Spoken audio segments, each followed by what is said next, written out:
Yo, Trey T23 back here with another video. Day 23 of grading NBA teams off seasons. We got the San Antonio Spurs. The only two transactions, or the only two moves that I remember them making this off season was getting Dylan Harper from the draft and signing Luke Kornet. Now, I love the Luke Kornet signing because it gives them a really, really solid to good backup center. And then with Dylan Harper, that gives them another young guy that can learn under Stephon Castle, guy that can learn under De'Aaron Fox. You have a Harrison Barnes there still, so I mean you have a couple. You only have a few olderish guys in this locker room. You have Keldon Johnson, Devin Vassell, Jeremy Sohan. So you don't have the young guys, or you don't have the older guys.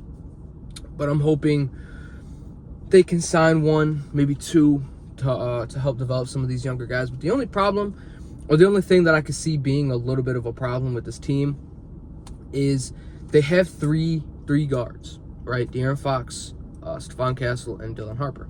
Now, yes, can Stephon Castle possibly play a wing position? Yes, I think he can play the three alongside De'Aaron Fox and Dylan Harper, because De'Aaron Fox is like a 6'4", fast, somewhat of a strong point guard.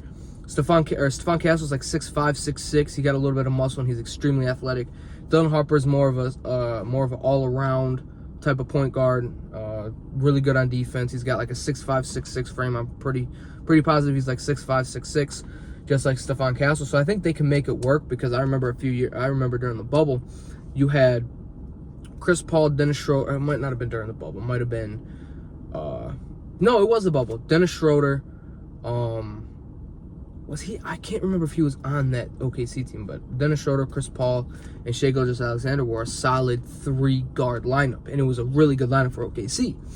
And I think that the Spurs could make it work, but the thing for their absolute future is probably developing Stephon Castle and Dylan Harper together instead of having all three of these guards, including Fox. I think Fox could be a solid trade piece.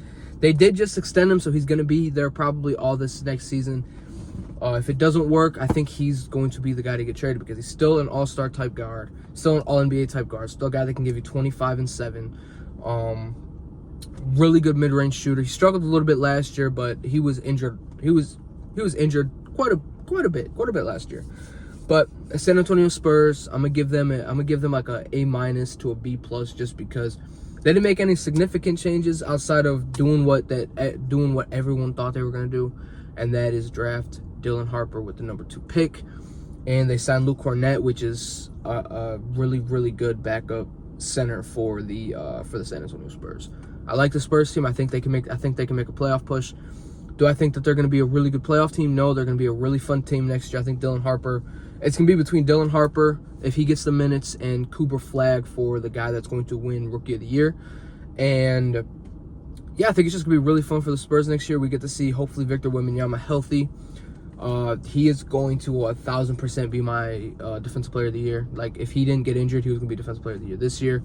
He probably could have even been Defensive Player of the Year his rookie year, but I'm not going to talk about anything like that. San Antonio Spurs, love what they did. They're going to be a really fun team to watch, and I can't wait to see how they're going to incorporate Dylan Harper with De'Aaron Fox, Stephon Castle. That's it.